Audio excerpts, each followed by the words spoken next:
Hello everyone and welcome back to the sessions on financial management. Friends, in this class of financial management, we are going to get started with a very important topic, even though a simple topic, small topic, but a very important topic, and that is titled as dividend decisions. So first thing what I would want you all to do is write up this heading in your notebooks, dividend decisions. Now there will be various models based on dividend decisions, and what will be the outcome of each model you have to actually understand. So basically the value of the equity share of the company is primarily dependent on dividend. That is one philosophy. Another philosophy is that the value of the share has nothing to do with dividend, because if you can recall, while learning the chapter cost of capital, we have learned one thing, that when you are giving dividend to shareholders, actually it is the shareholder who is withdrawing their own profit, correct? Shareholders withdrawing their own profit is as good as formally called as dividend. So some financial thinkers, some economic thinkers, they have followed this philosophy that whatever dividend you pay, it is not going to change the value of the company, it is not going to change the value of the share. On the other side, some thinkers have believed that the value of the share primarily would depend upon the dividend. Why? Because if you can recall, we have learned under cost of capital chapter, KE equals to D1 by P0 plus G, the dividend price plus growth model, and through that we have derived one formula, that is P0 equals to D1 upon KE minus G. If you can recall, this is what we have learnt with cost of capital, just the previous chapter, right? And in that case, if you could see, I mentioned over there that P0 equals to D1 upon KE minus G is basically Gordon's model. So when we talk about Gordon's model, the derivation of that formula, I have already shown you in the earlier classes, right?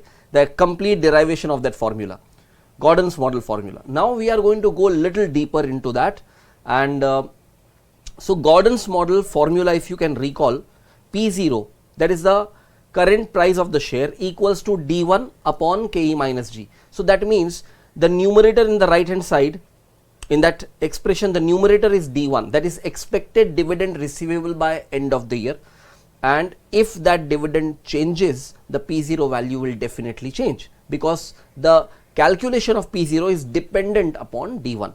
So of course, out of the two different philosophies, Gordon's model is based on the philosophy that the value of the share is dependent on the dividend decisions of the company.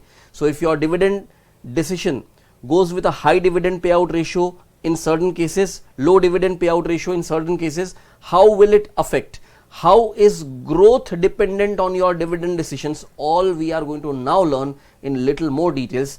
When you have learned the chapter cost of capital and particularly the cost of equity, your understanding about the dividend part was little limited. Now we are going ahead in little more details and trying to explore everything in and around Gordon's model. So what I would want you all to do is take up some initial examples, and this will give you a complete clarity about the application of Gordon's model. So let us begin with some simple examples, and this is given in your book as a question number 1. So let us read this question. Expected dividend receivable by year end is rupees 45. Expected market price of equity share by year end is rupees 300. The expected rate of return by the shareholder is 25% per annum. Determine the current market price of equity share. Now when you get a question like this, what all is available to you in this question as information? You have 45 rupees as expected dividend by end of the year, and the expected market price of the share by end of the year is rupees 300. So this is symbolically, this is D1, this is P1, and the expected rate of return by the shareholder, what we call as KE, that also is given, and you are required to find P0. So if you can recall these examples, or rather I would say these type of examples you have already covered with cost of capital. Computing the current share value will not be a trouble for you over here. You know how to do it. by putting up this formula P0 equals to D1 plus P1 upon 1 plus KE, and you may define these variables, and after defining these variables, you know what you have to do. You just have to substitute the value of these variables in the formula, and P0 will be 45 plus 300 divided by 1 plus 0.25, and that will be 345 by 1.25, that gives you 276. What is something worth noting, which we have even discussed earlier in cost of capital chapter, that this amount what you got 276 cannot be considered as a quoted market price, because you computed this P0. Then there will be a P0 which will reflect the current market price quoted in any stock exchange. That time this computed P0 is basically the fair value of the share, because you have derived this, and the quoted market price, when compared with this, you will then be able to assess whether the stock is underpriced or overpriced, and through that you end up taking the decision about whether you should buy the stock, hold this stock, or sell this stock. So quickly do one thing, write up the solution of this question, and then I take you ahead.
Alright friends, once you have finished writing this solution, let us move ahead and take up another example over here, which is given under question number 2. Let us read this question. Expected dividend by year end is given as rupees 15. Expected market price per share by year end is rupees 155. Expected rate of return by the shareholder is 25%. Determine the current market price of equity share. So nothing new over here. It is absolutely same example as you have done earlier. So just look at how to present your solution. You can consider this as good as a kind of recap of what we have learned earlier. Same formula, P0 equals to D1 plus P1 upon 1 plus KE, and here you define the variables. Once you define the variables, substitute all the values and you get the P0 value determined correctly, and what you get over here is P0 equals to 136. So please write up this as well, and then I take you ahead.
Alright friends, once you have completed this, let us move ahead, and what we do is we just take up another similar example that we have taken under cost of capital chapter. NJ Limited has been showing a consistent growth in the share price as well as dividends in the recent past. Such growth rate is about 10% per annum. Price of this share prevailing today is rupees 200 per share. The company is expected to declare a dividend of rupees 36 by end of the year. You are required to determine the expected rate of return for the shareholders at present. So this time KE is what you have to determine. I will show you the solution by three different approaches. One is just a logical approach where we compute KE without using any formula, and then we apply two different versions of the formula to compute KE.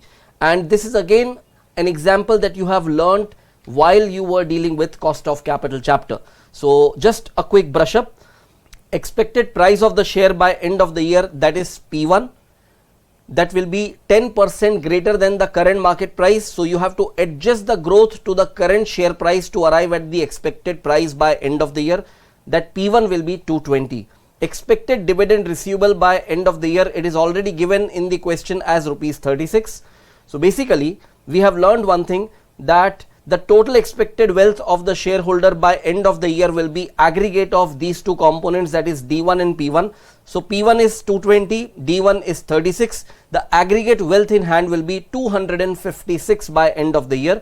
But the shareholder has to currently invest just rupees 200 to get this wealth. So in 1 year's time, the wealth is increasing from 200 to 256.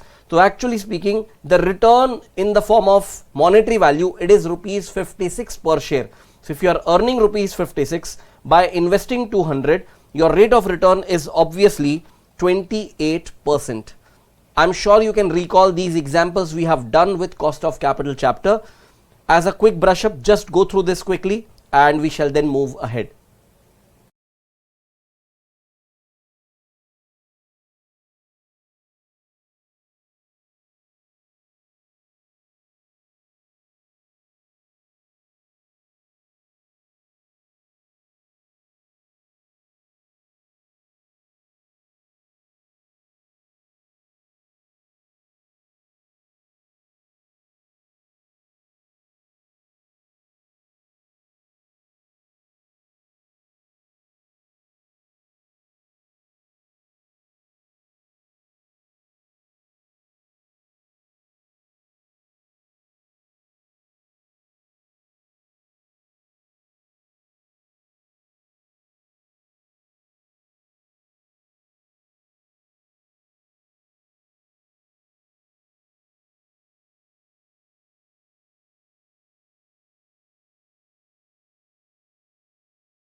Alright friends, once you have completed this part, let us move ahead and Now understand the other version of computation, that will be a KE formula.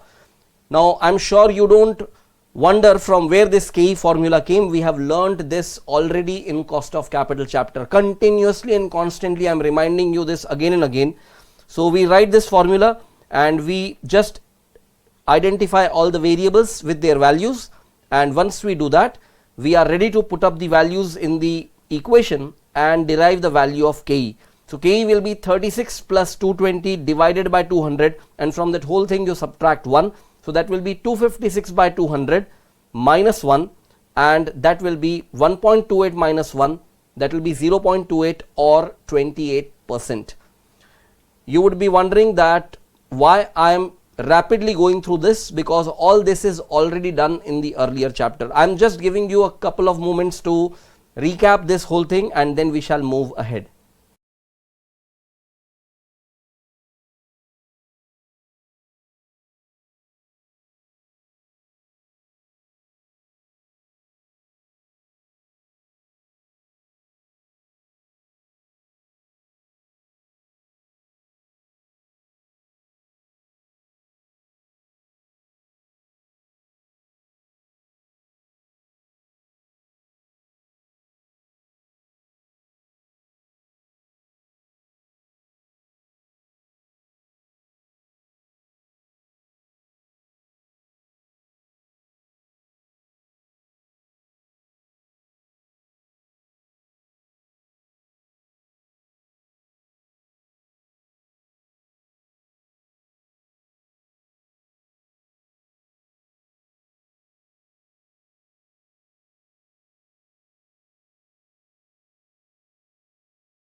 Alright friends, once you are done with this, let us move ahead, and now what we do is we write the other version of KE formula. This was dividend price plus growth approach that you have learnt under cost of equity. So the variables are the same and you just have to now put the value substituting 10% for growth rate. So it will be 36 by 200 plus 0.10, and that will give you 0.18 plus 0.1, and that will be 0.28 or 28%. As I told you, in exam you have to prefer writing this version of the calculation. So just quickly go through this and then I take you ahead.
Alright friends, once you have completed this whole thing, let us move ahead and now write up the main heading as Gordon's model. So under Gordon's model, P0 equals to D1 upon KE minus G. This formula, I am not going to show you again how we got this formula because it will be unnecessary repetition. We have learned this in the cost of capital chapter while learning cost of equity and particularly while learning the dividend price plus growth approach. And here P0 is basically the value of the share that we are going to derive, and because we are going to derive this value of P0, it is dependent on three variables, that is D1, KE and G. Let us first define these variables. D1 is expected dividend receivable by year end.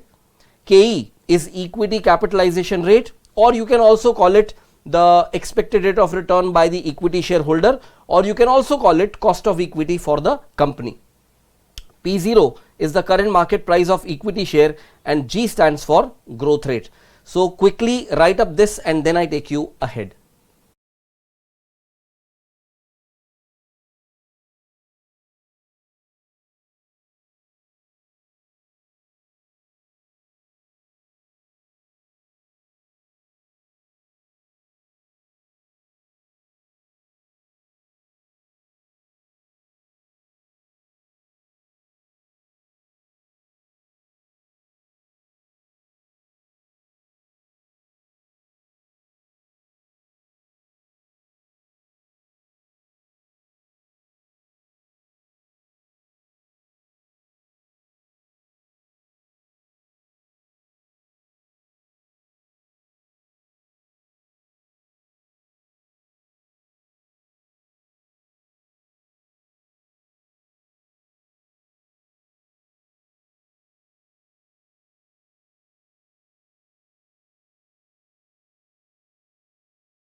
Alright friends, once you have completed writing this much, let us move ahead and now take up a new version of growth rate.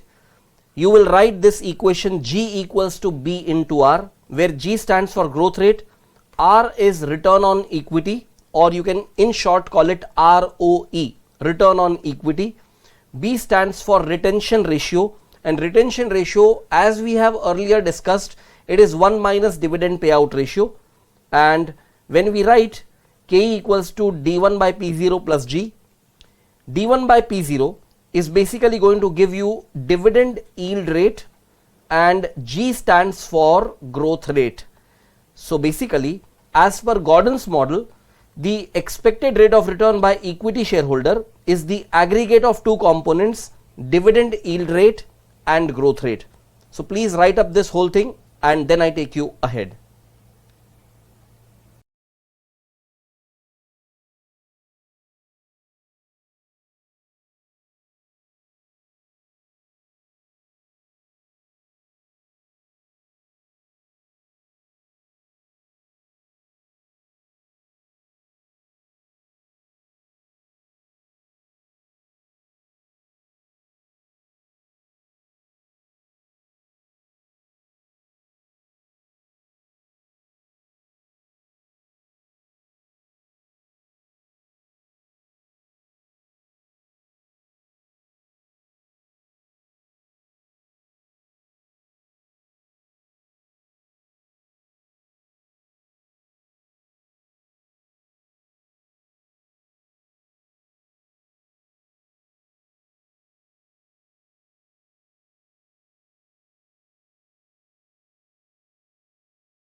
Alright friends, I'm sure you have finished writing this whole thing. Now a few important things over here. We have just discussed one thing over here, that growth rate is a product of two components, that is return on equity, that is symbolized as ROE, and in short you can also write small r. That small r multiplied to retention ratio. Retention ratio is symbolized over here as B. B stands for retention ratio. So just as an example, if you consider, suppose a company's growth rate is 10%. How do we get that 10% is a question mark, right? So one version of growth rate that you have learned with cost of capital chapter, that could be P1 minus P0 divided by P0 if you want to compute growth rate. So growth rate in share price is same as growth rate in dividend. So D1 minus D0 divided by D0 can also give you growth rate. However, there is a third way to compute growth rate, and that is mentioned over here as G equals to B into R. B is the retention ratio and R is the return on equity. For example, if return on equity is 25% and suppose retention ratio is 40%, maybe because 60% is dividend payout ratio, so 60% of your earnings you are distributing as dividend. In other words, 40% of your earnings you are retaining. So 40% is the retention ratio and 25% is return on equity. So your growth rate actually, it will be 40% of 25%, and that is how you get 10%.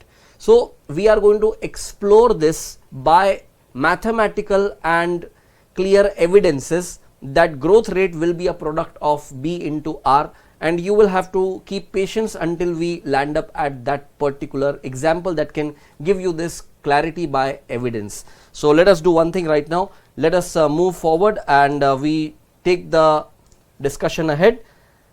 Now next thing what I want you all to do is understand this particular example, that is expectation of a shareholder with respect to EPS. If the net worth of a company, when I say net worth of a company, it means share capital plus reserves equals to rupees 60 lakhs and expected return on equity is 25%, determine expected EPS. If this is the example, first you tell me one thing. This is your total net worth, right? And what is that you are expecting in terms of earnings? It is 25%. So what will be your expected earnings in totality? It will be 25% of 60 lakhs and that will be rupees 15 lakhs. So expected total earnings will be net worth into return on equity, and that comes to 25% of 60 lakhs, that will be 15 lakhs. Assume that the company has 1 lakh shares. So EPS will be how much? EPS will be 15 lakhs of earnings available to equity shareholders divided by 1 lakh equity shares, and that will give you rupees 15 per share. Before I take you any further, please write up this entire thing quickly.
Alright friends, I'm sure you have finished writing this whole thing.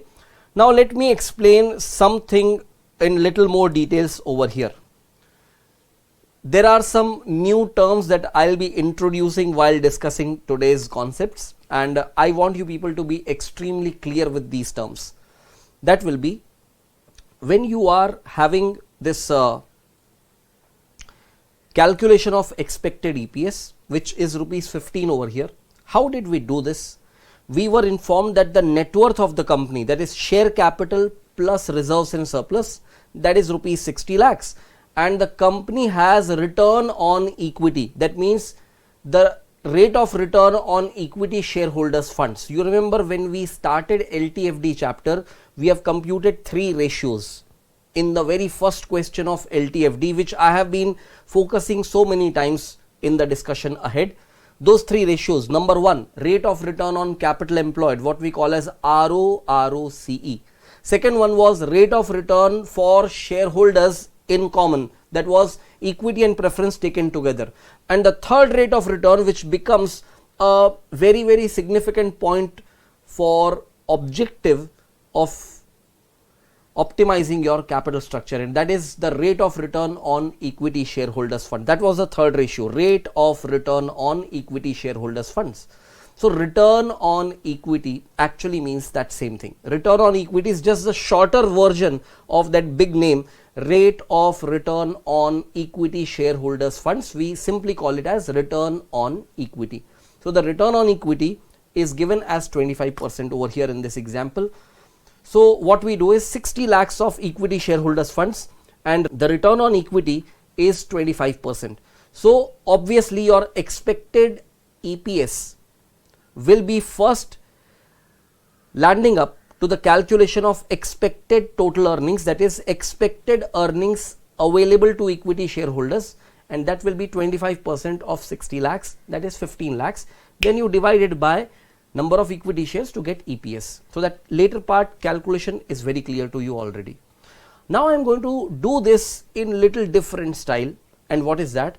I will compute one value of the share called book value per share, BVPS, book value per share. Now what is book value per share? When the entire net worth is expressed on a per share basis, the way you express the total earnings in terms of per share, you may also express the entire net worth in terms of per share.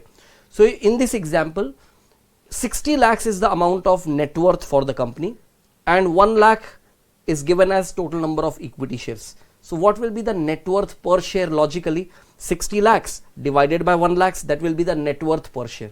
Once you get that net worth per share, it will be rupees 60. Then what you simply do is net worth per share, which is also called book value per share, you apply that 25% return on equity on that rupees 60 and you get expected EPS. So what you do is, here you took 25% of 60 lakhs, you obtained 15 lakhs, and then you divided by 1 lakh to get EPS of 15. The other alternative version of this calculation could be, you first divide that entire net worth by 1 lakh equity shares, you get net worth per share, formally called book value per share. On that book value per share you apply 25% and it will give you expected EPS by end of the year. That will be 25% of rupees 60, and that will be giving you same result, that is rupees 15 per share. So let us do one thing. Let us just write up this explanation what I have just given to you, and you may please write book value per share or net worth per share. It will be 60 lakhs divided by 1 lakh, and that is rupees 60 per share. Expected EPS will be book value per share into return on equity, that is rupees 60 into 25%, and that would give you rupees 15. So please write up this calculation and then I take you ahead.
Alright friends, once you have completed writing this, let us move ahead, and now what we do is we take up question number 4 from your book.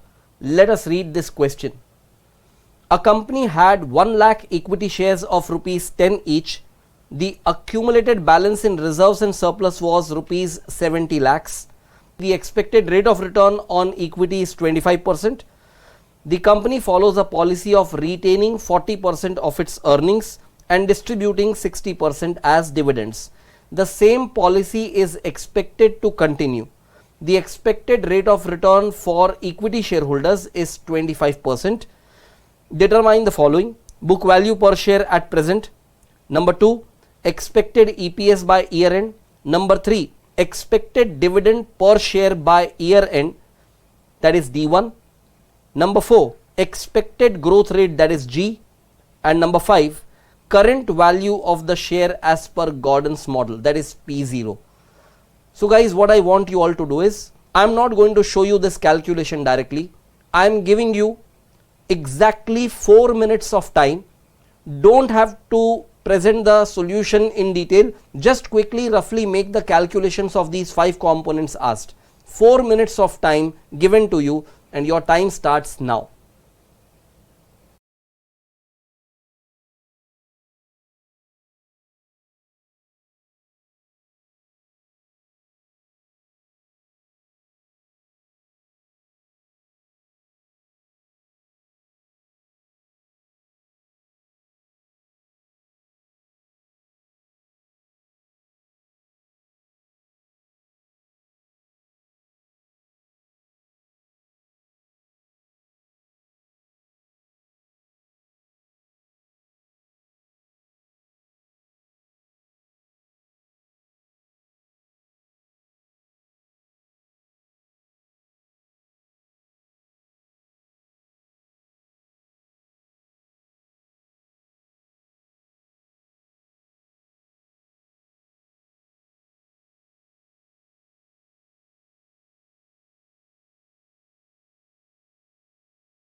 Alright friends, all the time that was supposed to be given, I have given that time to you, and now I am sure you would be ready with your answers. Let us check how to write up the solution.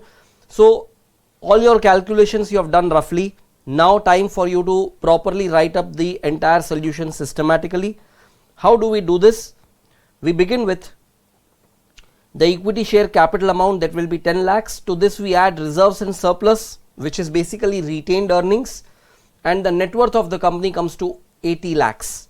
Then what we do is we consider the number of equity shares as 1 lakh shares, and we find book value per share, which is basically the net worth per share, and the answer is rupees 80 per share. Quickly write up this whole thing and then I take you ahead.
Alright friends, after completing the first part, let us move ahead and write up the calculations for the second part, that will be expected EPS. This is very simple. Book value per share what you got multiplied by expected rate of return on equity, and that will be 25% of rupees 80, and that will be rupees 20 per share. The next thing what we have to compute is expected dividend per share, that is D1.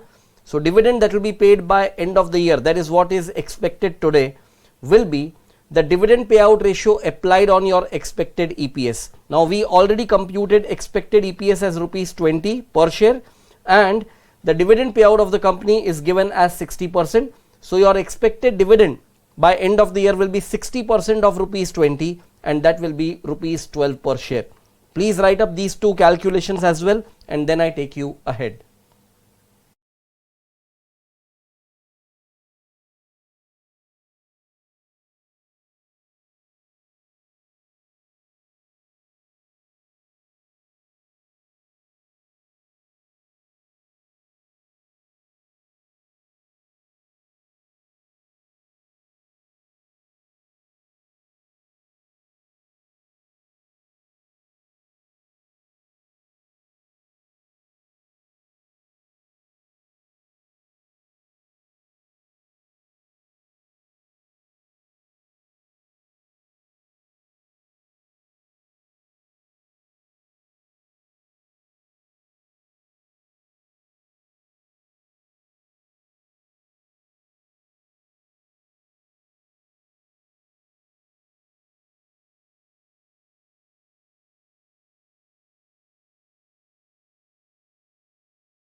Alright friends, I am sure you have completed these two calculations. Let us move ahead and take up the next calculation, that will be growth rate.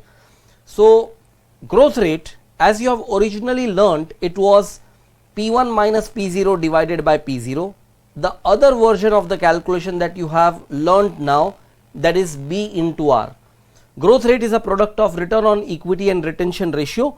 So G equals to B into R, where the variable B stands for retention ratio, which in our case is 0.4. Why it is 0.4? Because the dividend payout ratio is 60%, so retention ratio has to be 40%. Because retention ratio is 1 minus dividend payout ratio. R stands for return on equity, and that will be 0.25. So growth rate will be product of these two factors, and finally when you compute, the growth rate is 10%. Who all got growth rate as 10% when they tried on their own were correct. Whoever made error in the calculation, please make sure that next time onward you do it correct. Anyway, I am giving you time. Please take note of these calculations and then we move ahead.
Alright friends, once you have completed the growth rate calculation, time for us to move ahead and take up the last calculation, that will be present value of the share as per Gordon's model.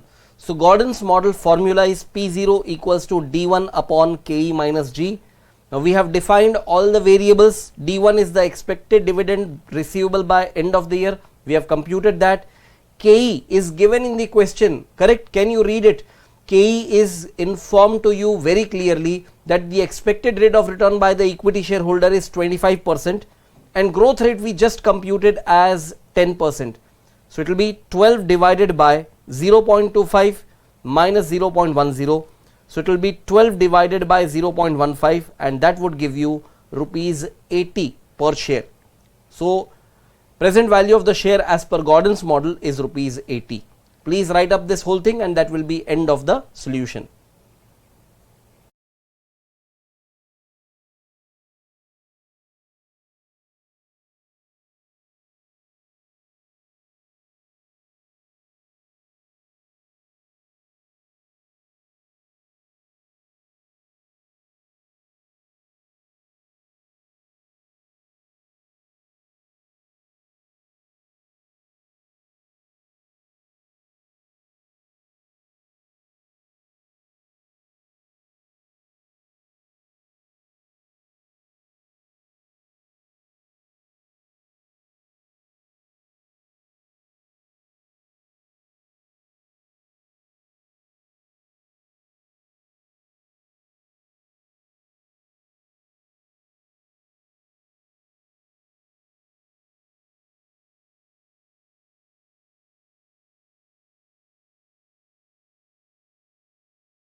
Alright friends, once we have completed this entire solution, let us move ahead, and now what we do is we take up another question, that is question number 5. Now in question number 5, book value per share is directly given to you as rupees 400. ROE, that is return on equity, is given as 20%. Dividend payout ratio is 40%. Mind it, when dividend payout ratio is 40%, it is obvious that your retention ratio will be 60%. Expected rate of return by equity shareholder is 25%. Determine the following: expected EPS, expected dividend per share by year end, growth rate, and present value of equity share as per Gordon's model. This time I'll just give you 3 minutes to make the calculation. This time I would expect none of you should go wrong at all. So please take that 3 minutes time, and that 3 minutes begin now.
Alright friends, enough time was given. Let us check whether you got it right or not. Expected EPS will be book value per share multiplied by ROE. That will be 20% of 400, that is rupees 80. Dividend per share, that is expected by end of the year, will be expected EPS into dividend payout ratio, and that will be 40% of 80, and that will be 32. Please write up these calculations and then we move ahead.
Alright friends, once you have completed this calculation, that is for expected EPS and expected dividend, let us move ahead and now compute the growth rate. You know one thing, G equals to B into R. Mind it, I have yet to explain this to you logically. As of now, we have just been putting this equation, defining the variables and making the calculation. So retention ratio is basically 1 minus dividend payout ratio. So retention ratio will be 60% or 0.6, and return on equity is given as 20%. Please understand one thing, there is a difference between this return on equity and the expected rate of return by equity shareholders. Can you notice in the question, expected rate of return by equity shareholder was given as 25%. On the other side, return on equity is 20%. Return on equity indicates company's capacity to generate rate of return for their equity shareholders, and KE on the other side is basically the expectation of the shareholder. Both are two different components, don't get confused. So when you have to consider return on equity and when you have to consider KE, you have to be very cautious about that. So G will be B into R, that will be 0.6 into 0.2, and that gives you 0.12 or 12%. Now the present value of share as per Gordon's model, P0 equals to D1 upon K minus G, and that will be 32 divided by 0.25 minus 0.12. So it will be 32 divided by 0.13, and that comes to 246.15. Please write up this whole thing, and that will be end of the solution.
Alright friends, once you have completed this, let us move ahead and take up the next question, which is extremely important question, question number 6. Let us read this question.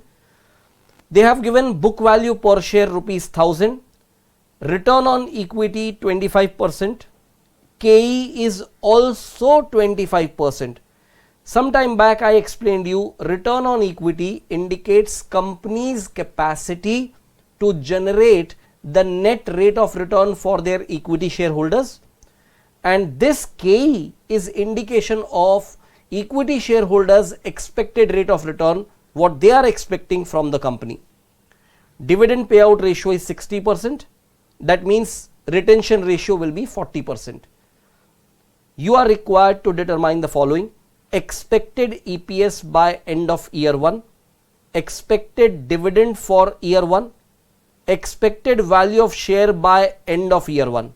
Then expected EPS and DPS for year 2. EPS is earning per share, DPS is dividend per share. Then expected value of share by end of year 2, growth rate by comparing price of the share at end of year 1 and end of year 2, growth rate by comparing expected dividend of year 1 and year 2, and finally this is asking you also prove that growth is a product of retention ratio and return on equity. So all this time we have been writing one equation, G equals to B into R. Here we are going to look into how it is mathematically proven that G equals to B into R. So this is the question through which you get lot of mysteries solved. So please carefully take note of the entire solution systematically. Here I am not allowing you to try the calculations. Here I am showing you the calculations. Please carefully take note of each and every calculations systematically. So let us begin with the solution. We begin with expected EPS. This is the expected EPS for the first year. It will be book value per share into return on equity. Book value per share is 1000 and return on equity is 25%. So the expected EPS will be rupees 250. Expected dividend for first year will be expected EPS into dividend payout ratio, and that will be 60% of 250 and that will be rupees 150. The third thing will be expected value of share by end of year 1. Now this you have to understand logically. Look at this calculation. Value of share at the beginning, which we have considered as rupees 1000, the profit that the shareholder has made per share, the profit will be added and the cumulative value comes to 1250, and from this you will subtract the dividend, and that dividend when subtracted you have to reduce 150 from 1250 and the value of share by end of the year will be 1100. Now don't just rush up writing. Please let me explain something over here. The third calculation particularly. In the third calculation, what you really need to understand, how do we make this particular calculation logically? You have some net worth per share given to you in the form of book value per share. That is rupees 1000 at the beginning of the year. Whenever the company is earning profit, because of the profits earned, the net worth of the company will increase. Why? Because your net worth is aggregate of two things. What two things? Aggregate of share capital and your reserves and surplus. The moment company is earning even a penny of profit, by that amount of profit the net worth will obviously increase. But when the company distributes dividend, by that amount of dividend the net worth will reduce, because company is utilizing its reserves and surplus in paying off the dividend. So basically, if you can understand how much was the EPS, it was 250, and how much dividend the company has decided to give, 150. So logically the retained earning per share was rupees 100. That added to the opening net worth, the closing net worth per share, which will be the value of the share, will be 1100. So that is what we have explained over here. I am giving you time, carefully take note of the same and then we shall move ahead.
Alright friends, I am sure you have completed the writing work.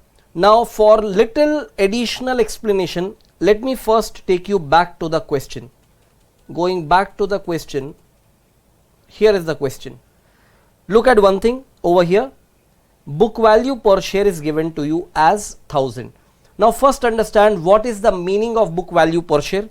It is basically net worth per share, correct? And return on equity is 25%. That means company's capacity to earn some income, it is 25%, and then 60% is the dividend payout ratio. So here I am now ready with my calculator, and what I am going to do, I just want you to pay attention to this. Please pay attention to what I am doing on my calculator. I am assuming, suppose the company has in total 8,000 equity shares. I am considering this as an assumption, 8,000 equity shares. Now what is the book value per share? It is 1000. So what I am taking, 8,000 shares, number of shares, 8,000 shares into book value per share 1000. It gives me 80 lakhs. 80 lakhs will be basically the total net worth of the company. Can we agree that total net worth of the company will be 80 lakhs?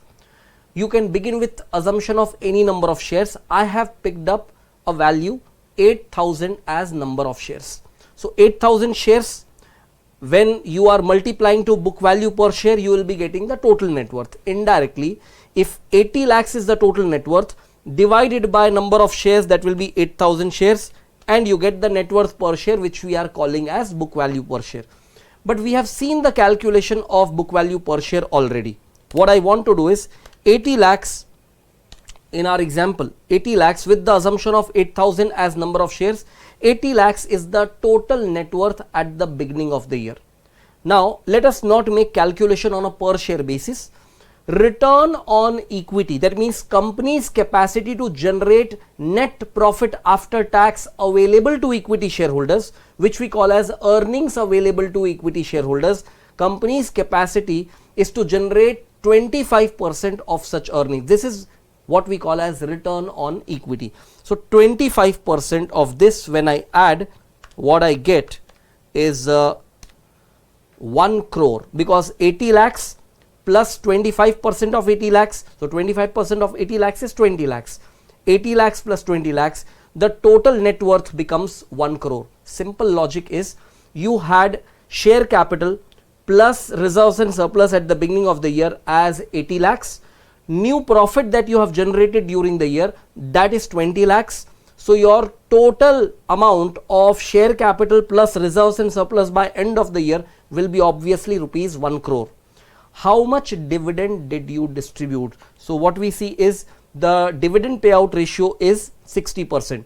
So if the company has generated a profit of 20 lakhs, 60% of 20 lakhs, it will pay off as dividend, correct? 60% of 20 lakh is how much? It is 12 lakhs. So from this 1 crore, I will subtract 12 lakhs, and what I get is 88 lakhs of remaining net worth. It is simple thing. When you are giving dividends, your net worth will fall because that much money is flowing out of company's resources. So 88 lakhs is the revised net worth by end of the year, 88 lakhs. So if 88 lakhs is the revised net worth, simply what you do is divide this 88 lakhs by 8,000 shares, and you get 1,100 as net worth per share. That was the value per share by end of the year. 1,100 is the value per share by end of the year. So when we have seen the calculation in the solution, that time we did the calculation through per share basis, because the number of shares were not known. We made the calculation on a per share basis.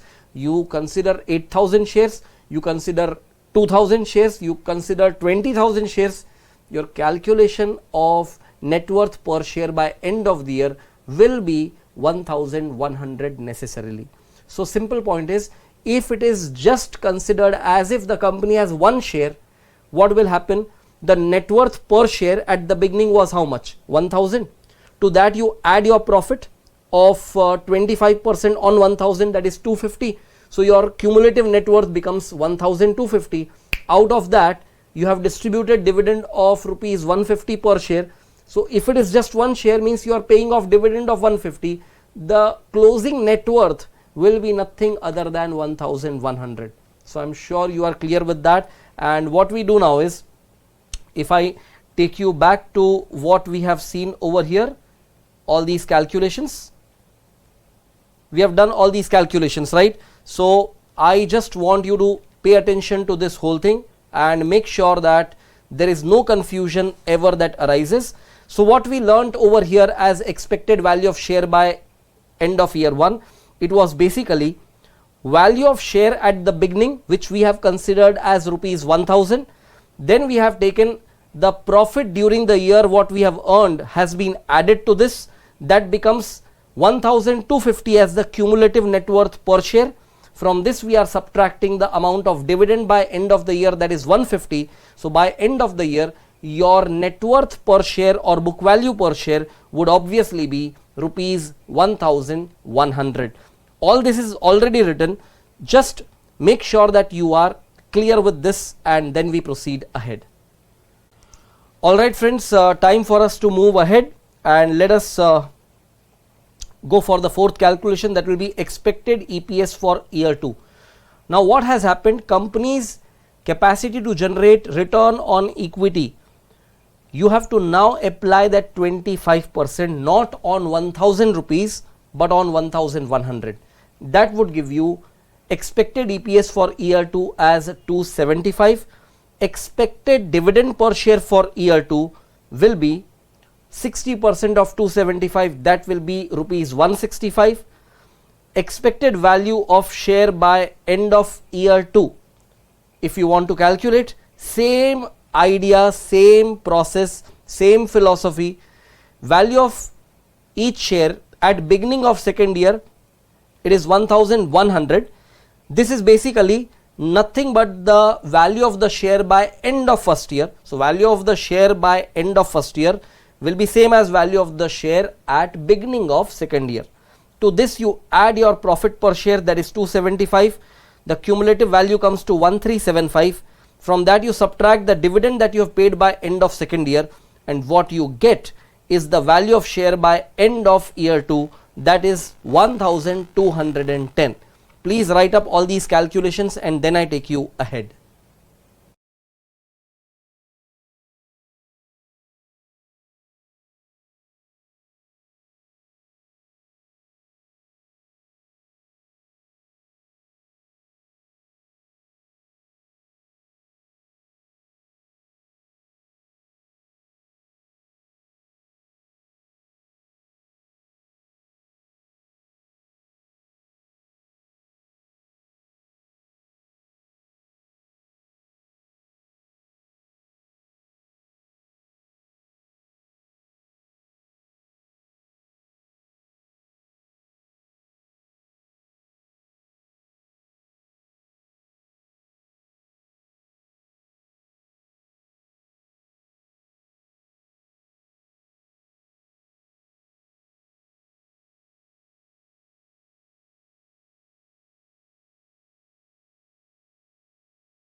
Alright friends, once you have completed writing all these calculations, time for us to move ahead and take up the calculations further.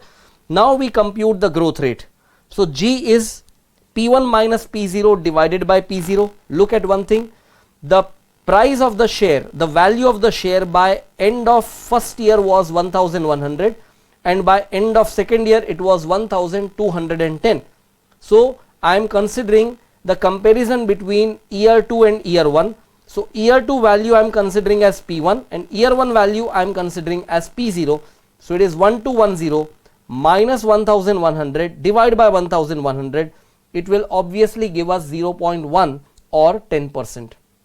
Now if we try to find growth rate by comparing dividends of year 1 and year 2, I will write the formula as G equals to D1 minus D0 divided by D0. So it is 165 minus 150 divided by 150. Even this will give you 10%. Quickly write up these calculations and then I take you the next version of growth rate calculation.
Alright friends, if this was completed, let us move ahead and now deal with the last part of the question.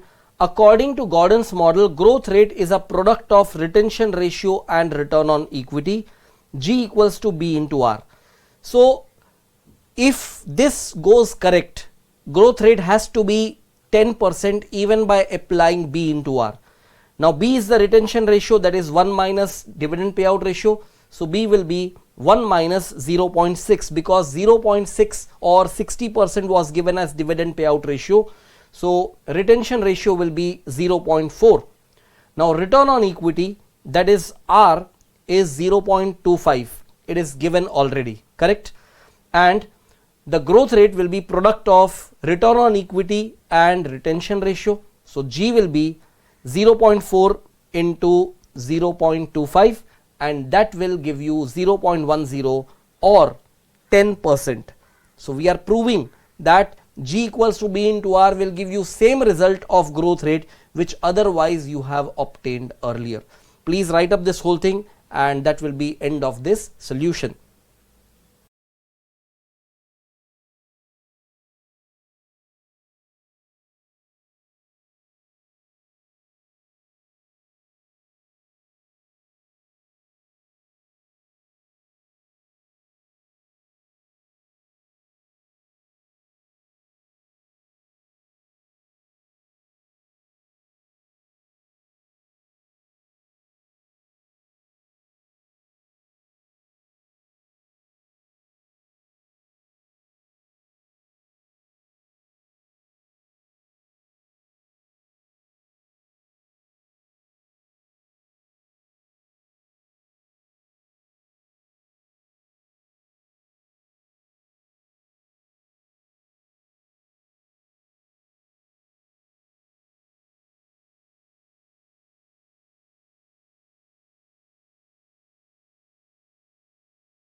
Alright friends, once you have completed writing this whole thing, let us move ahead and take up the next question, that is question number 7. Here it is. Expected EPS by year end is rupees 250. Return on equity is 25%. KE equals to 25%.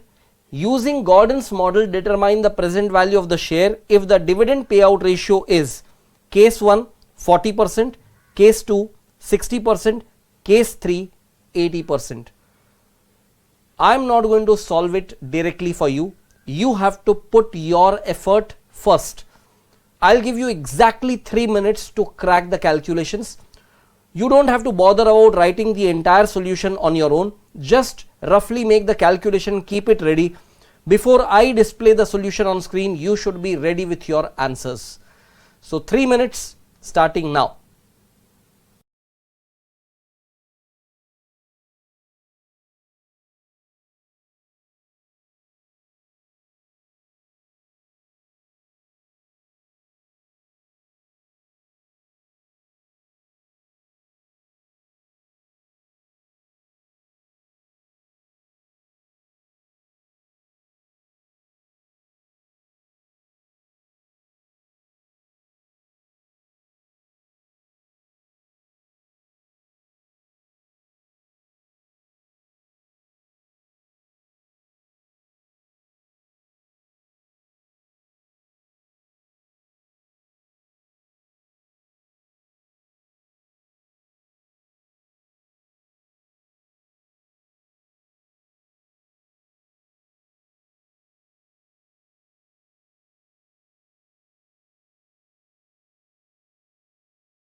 Alright friends, now I have given you enough time to try out the calculations. Let us see how to write up the calculations over here. I wanted you to be correct, and I'm sure not all of you would be correct. So it is important for each one of you to identify if you go wrong, what went wrong in your case, and make sure that you don't repeat such mistakes ahead. So to answer this question, you begin with the case 1. When dividend payout ratio is 40%, dividend per share D1, it will be the expected EPS into dividend payout ratio. Expected EPS is 250, dividend payout ratio is 40%, so it comes to rupees 100. Growth rate will be B into R. B is retention ratio, and that is 1 minus dividend payout ratio, so that would come to 0.6, and R, that is return on equity, is 25%. So growth rate will be 0.6 into 0.25, that will be 15%. Now, if you could see on the screen what we have gathered over here, we have got G, we have got D1, and KE was given in the question. So, P0 equals to D1 upon KE minus G. D1 is computed and ready. It is what? 100. KE is given in the question as 25%, and growth rate we have just computed as 15%. So, P0 will be 100 divided by 0.25 minus 0.15. So, it will be 100 divided by 0.10, and that would come to exactly rupees 1000 for case 1. So, I want you all to write up this whole thing and then I take you ahead.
Alright friends, if this is completed, let us move ahead and make the calculation of P0, and that will be P0 equals to D1 upon KE minus G.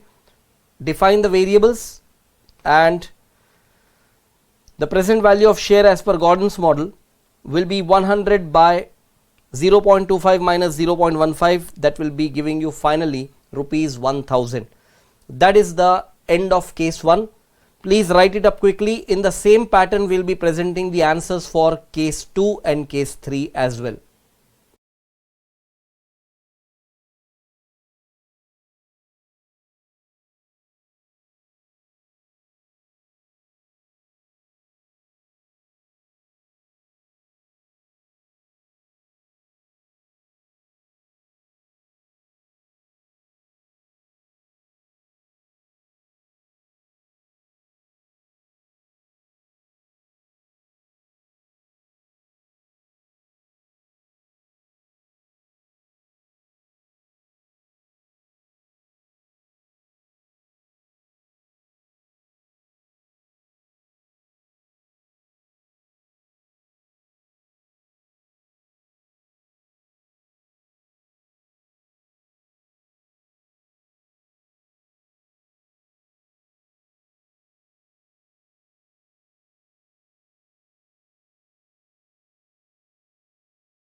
Alright friends, once you have completed case 1, let us move ahead and make the calculations for case 2 in the similar manner.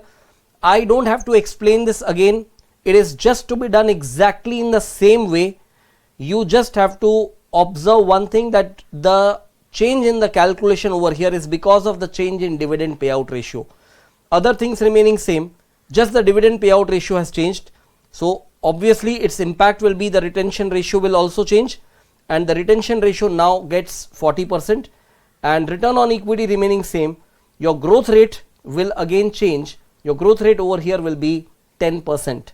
So have you seen one thing, the manner in which the calculation is to be presented, it is the same way, only the calculations have changed because of the case 2 mentioning that dividend payout ratio is 60%. Anyway, quickly write up this calculation and then I take you ahead.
Alright friends, once you have completed writing this whole thing, let us move ahead and write up the calculation further. That will be P0 calculation, same formula.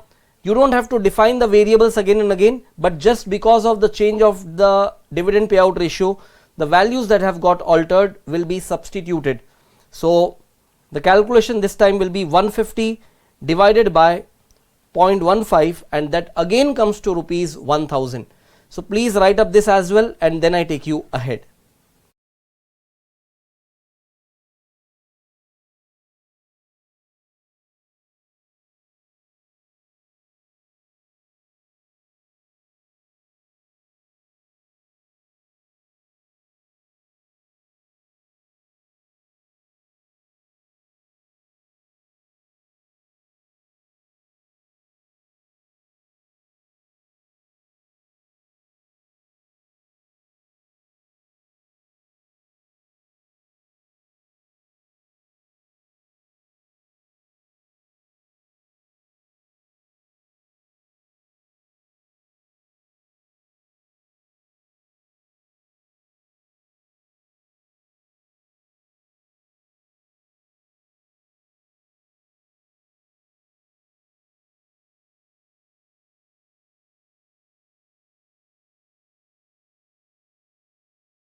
Alright friends, once you have completed writing this, let us move ahead and take the third case where dividend payout ratio is 80%. The whole solution will be presented again in the similar manner without any changes, and what you will do is you will just be computing the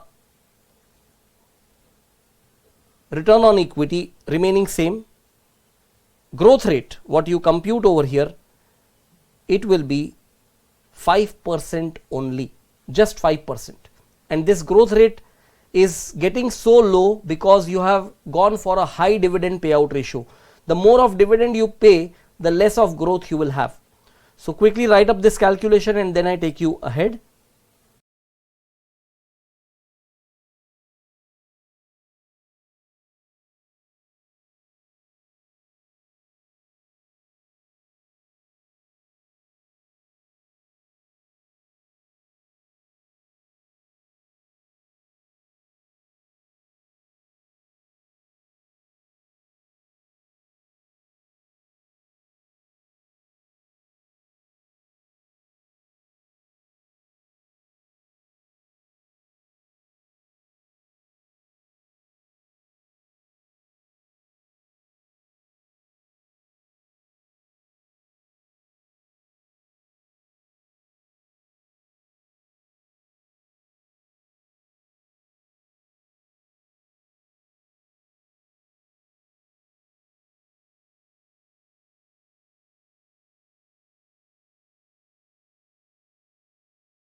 Alright friends, once you have completed this, let us move ahead and now we compute P0 value again with the changes that are experienced over here. And as I told you, you don't have to write up the meaning of variables again and again, but just write the substituted values correctly. This time D1 is 200 and growth rate is just 5%. The impact of that is your value of the share as per Gordon's model, it remains 1000. So please write up this whole thing quickly and then I take you to a very important conclusion.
Alright friends, I am sure you have finished writing this whole thing. Let us move ahead, and now what we do is we write a very important note.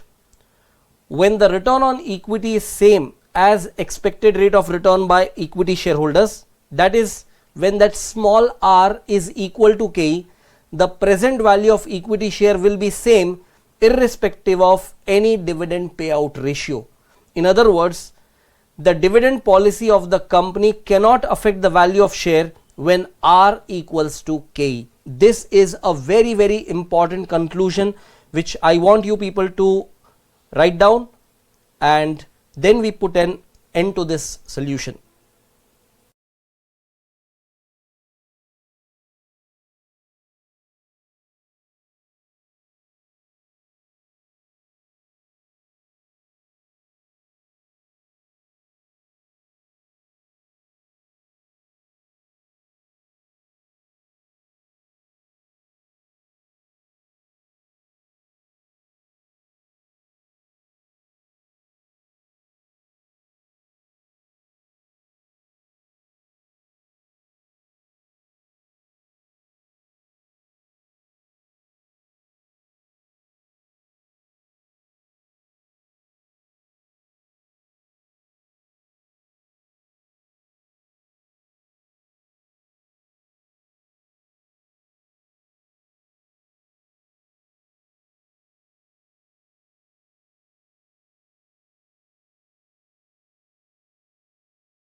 Alright friends, I am sure you have completed writing the entire solution. Let us move ahead and take up another question, that will be question number 8. Let us read this question. Expected EPS by year end is rupees 250. Return on equity is 25%. KE equals to 22%. Using Gordon's model, determine the present value of share if dividend payout ratio is, they have given 3 cases, case 1 40%, case 2 60%, case 3 80%. You would observe that this is exactly similar to question number 7 that we have solved, correct? Now there is one major difference. If you carefully observe, I'll show you what is that major difference. In that previous question, KE, that is expected rate of return by equity shareholder, or what you can call as equity capitalization rate, that was 25%, and return on equity anyway was 25%. That means that time both of these were same. Over here what do we find, that KE is less than return on equity. That means this is a situation where one change has occurred. In previous case, KE was equal to return on equity, and we have drawn the conclusion that way. We have to now do the similar thing, but we have to observe what will happen when KE is less than the return on equity. So let us handle each of the case one by one, and I show you how to present the solution. So case 1, when dividend payout ratio is 40%. Dividend per share, it will be 40% of 250, that comes to rupees 100. Growth rate will be product of B into R as usual, and here your retention ratio comes to 0.6, and finally when you compute the growth rate with return on equity as 25%, your growth rate would be 0.15 or 15%. If you haven't written this whole thing, quickly write it up and then we shall move ahead.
Alright friends, I'm sure you must have finished writing this whole thing. Let us move ahead and look into what will happen to the present value of shares as per Gordon's model over here. Same variables, but the values this time would differ because of the change of KE. KE this time is just 22%. So when you apply the formula D1 upon KE minus G, 100 divided by 0.22 minus 0.15, that will be 100 divided by 0.07. Your result will be rupees 1428.57. Please write up this entire calculation and then we shall move ahead.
Alright friends, I am sure you have finished writing this whole thing. Let us move ahead and move to the second case where dividend payout ratio is 60%. I don't have to explain you everything over here. Same usual calculations. You just need to calculate it with the change of the scenario in each case. So what do we find over here as growth rate? Growth rate this time will be simply 10%. So write up this whole thing and then we shall move ahead.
Alright friends, you would have finished writing this whole thing.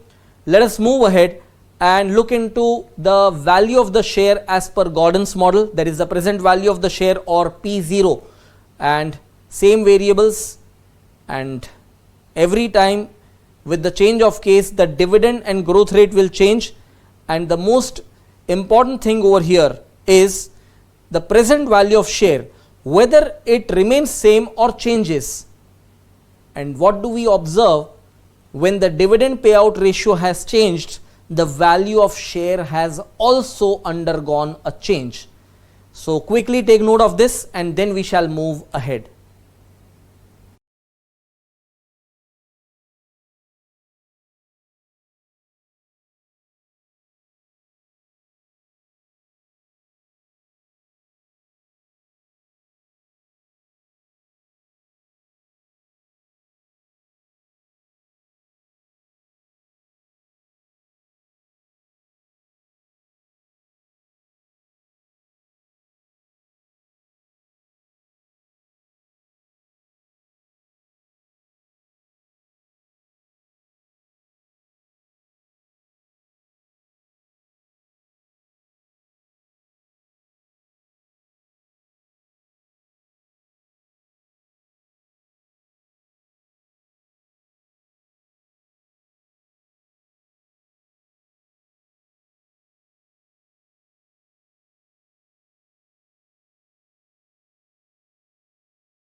Alright friends, time for us to move ahead and let us look into the third case. Case 3 where dividend payout ratio is 80%. Let us observe what will happen over here. This time, this situation is resulting into a growth rate which will be much lower because the dividend payout ratio has increased. So growth rate in this case is just 5%. Quickly take note of this and then I take you ahead.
Alright friends, time for us to move ahead and look into the present value of shares as per Gordon's model. Defining all the variables, what do we observe? That this time the present value of shares, that is P0, is still changing. That means, what do we conclude over here? Every time your dividend payout ratio is rising up from 40% to 60%, then from 60% to 80%, the present value of the share is continuously found to decline. So, what is the conclusion that we can draw from this? First, you do one thing, write up this whole matter, and then I'll show you that concluding part.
Alright friends, I am sure you have finished writing this entire calculation, and now what I want is everyone's attention over here so that I can explain you something very important over here.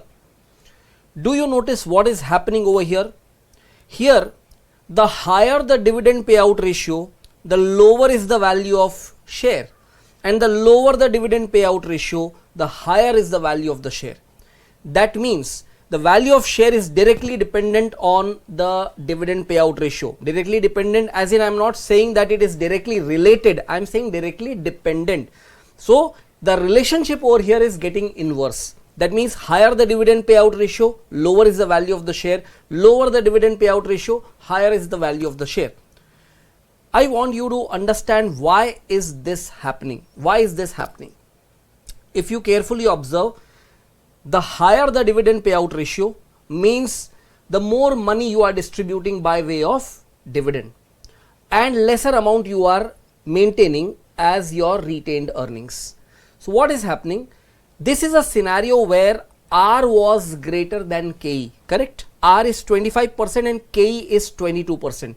So all what we have observed mathematically and by calculation, logically why it is happening this way, let us try to understand. So whenever R is greater than KE, now let us understand these two variables, what is R and what is KE. R, it indicates the company's return generating capacity, that is the return on equity or rate of return on equity shareholders funds, that is 25%. On the other side, the shareholders expectation is just 22%. Do you know from where shareholder is getting this expectation? I have been telling you this all the time right from the beginning, from where someone is getting an expected rate of return in their mind.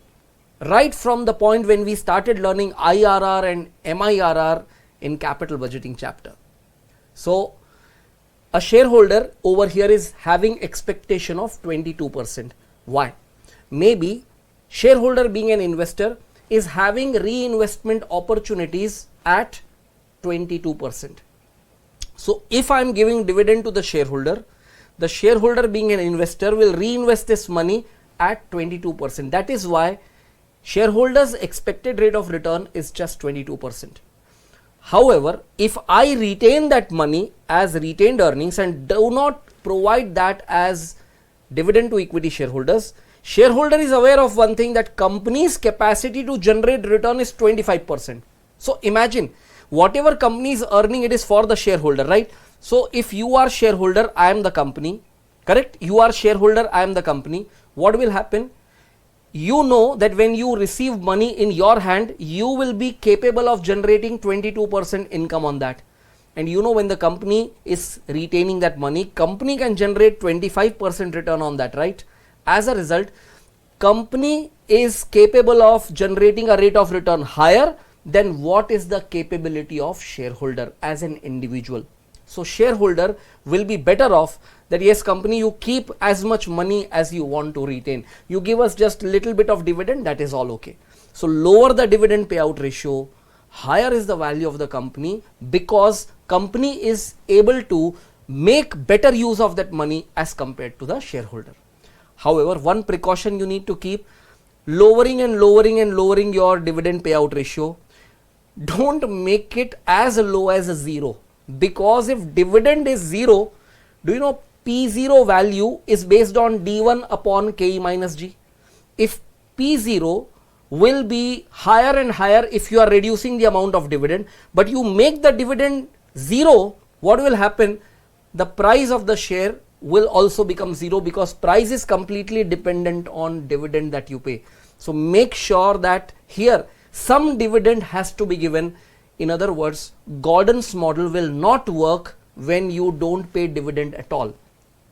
To give you a clarity on this point, conceptually, if there is a company which is following a policy of not distributing dividend at all, you try using Gordon's model for valuation of share of that company, the value of that share will come 0, because simply dividend is 0, P0 will also be 0.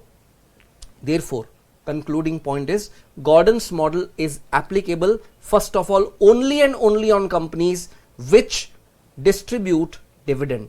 For non-dividend companies, that is companies that are not distributing dividend, Gordon model cannot apply at all. That was one thing that we have understood. Second thing that we have understood, that if at all the return on equity is greater than the rate of return expected by the equity shareholders, that is in short R greater than KE, you will always find that the value of share is inversely related to the dividend. That is, lower the dividend, higher will be the value of share, and vice versa.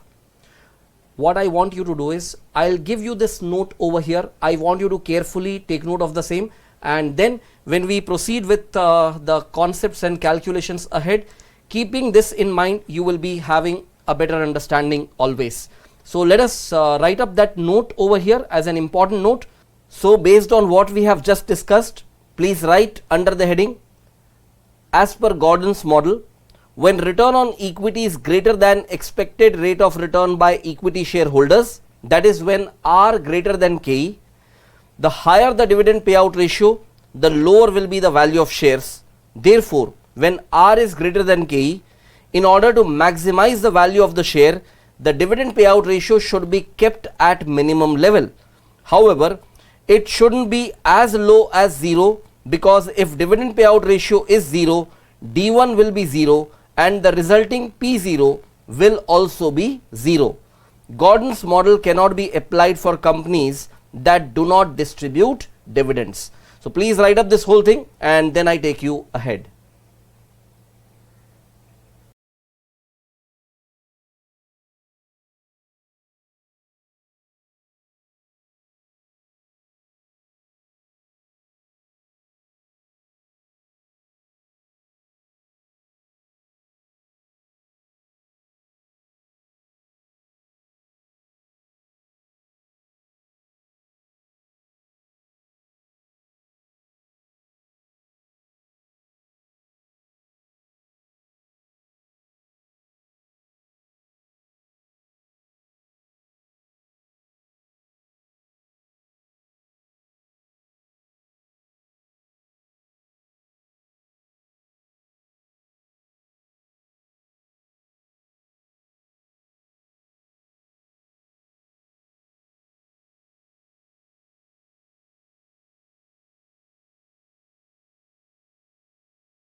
Alright friends, once you have completed writing this whole conclusion, let us move ahead and take up the next question, that will be question number 9. Let us read this question.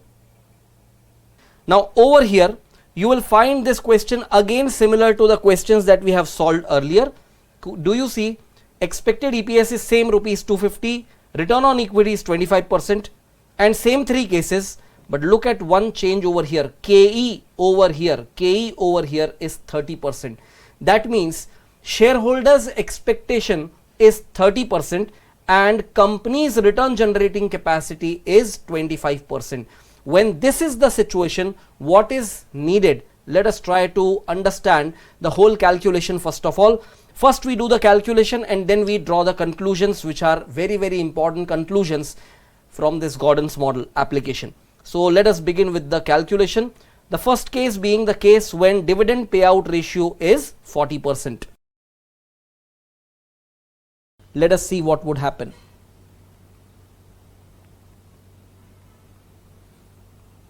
The growth rate would be 15%. Please write it up quickly and then I take you ahead.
Alright friends, time for us to move ahead. Let us look into what will happen to the value of share in this case. The present value of share as per Gordon's model, it would be 100 divided by 0.15, that comes to rupees 666.67. Write up this whole thing and then we move ahead.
Alright friends, time for us to move ahead. Let us see what will happen in case 2. Here the dividend payout ratio is 60% and therefore the dividend per share by year end will be 150, and let us look into what would happen to the growth rate. Over here the growth rate is just 10%. Write up this whole thing and then we move ahead.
Alright friends, let us move ahead and look into what will be the present value of share as per Gordon's model over here. What we find over here, it will be 150 divided by 0.2, that will be rupees 750. So we are observing one thing, when the dividend payout ratio has increased, the value of share actually got increased from 666.67 to 750, particularly when the dividend payout ratio increased from 40% to 60%. So quickly write up this whole calculation and then we move ahead.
Alright friends, time for us to move ahead and step into case 3 where dividend payout ratio is 80%.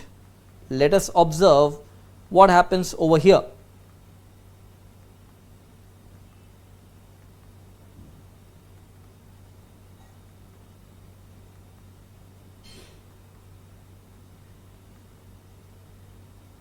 Growth rate is first of all 5%. Write up this entire calculation and then I take you ahead.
Alright friends, time for us to move ahead, and what we do now is we observe what will be the value of share as per Gordon's model. In this case, one thing that you clearly understand is this time expected rate of return by equity shareholder is greater. That is why you will find that the value of share is comparatively lower. But what we further observe, with increase of dividend payout ratio, the higher the dividend payout ratio, the higher will be the value of share, is what we are observing. So please write up this whole calculation and then we move ahead.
Alright friends, I am sure you have completed this whole writing work. Now time for us to discuss something very important over here. Please try to follow this. Here in this case, we have found a situation that was R is less than K, means company's return generating capacity for its equity shareholders is less and the expected rate of return by equity shareholder is higher. So as a result, what will happen? Tell me. As a result, what will happen? The equity shareholders will be better off when they get more dividends.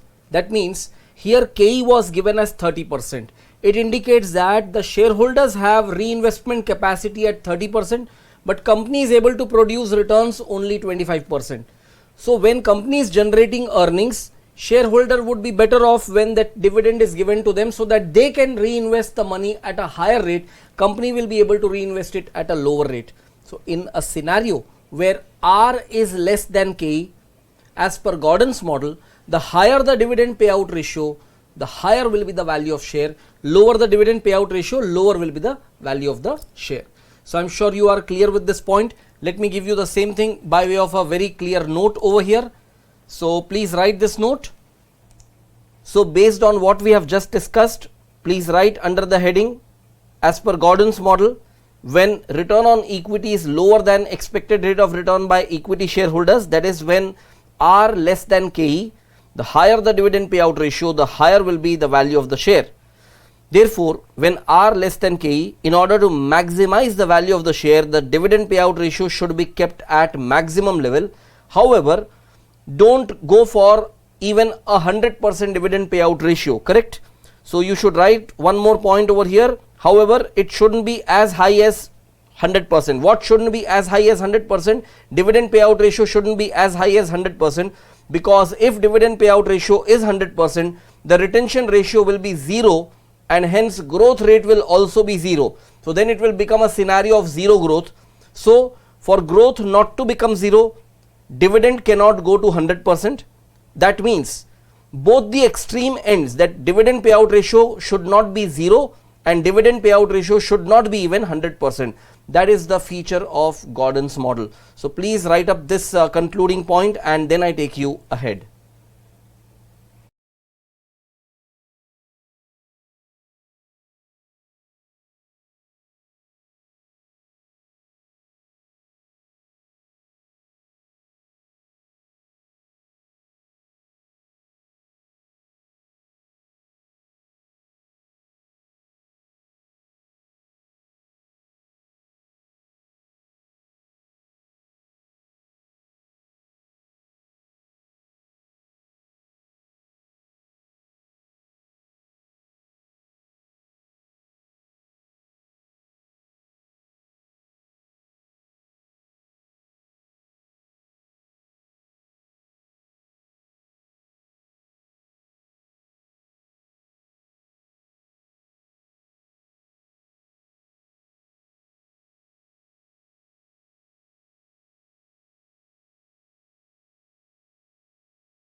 Alright friends, if you have finished writing this conclusion, let us move ahead, and now what we do is we write up the assumptions under Gordon's model. Now these theoretical assumptions we have already considered while discussing the whole model, but let us now summarize all these assumptions. Point number 1, the expected rate of return by the shareholder, that is KE, will always be higher than the growth rate. So KE will always be greater than G. Just imagine if that doesn't happen, what will happen to the model formula? Do you know what is the model formula? P0 equals to D1 upon KE minus G. Just imagine if growth rate was greater than KE, the denominator will become negative, right? So the first assumption under Gordon's model is KE will always be greater than the growth rate. Second assumption, the company distributes dividend every year. We have already discussed one thing, that Gordon's model will not work for companies that do not distribute dividends. Third assumption, the dividend grows every year at a constant rate. Such growth rate is same as the growth in the price of the share. Now one thing that you should understand, we will be dealing at little later stage the concept of varying growth rate. That means what would happen if the growth rate is not constant. But until we reach that point, when you are using the formula P0 equals to D1 upon KE minus G, the variable G over there is considered to be a constant growth rate. Please understand one thing, we will discuss the other possibility, as in what would happen if the growth rate is not constant. Gordon has even given the solution for such situations, but that time you cannot apply this formula, you will have to use some other tactic to arrive at the value of the share. And fourth and last assumption over here will be, the company must retain a portion of its earnings for the purpose of growth. So because of point number 2 and 4, we conclude one more point, that the dividend payout ratio should not be as low as 0 and it should not be as high as 100%. Please carefully write up all these assumptions and then I take you ahead.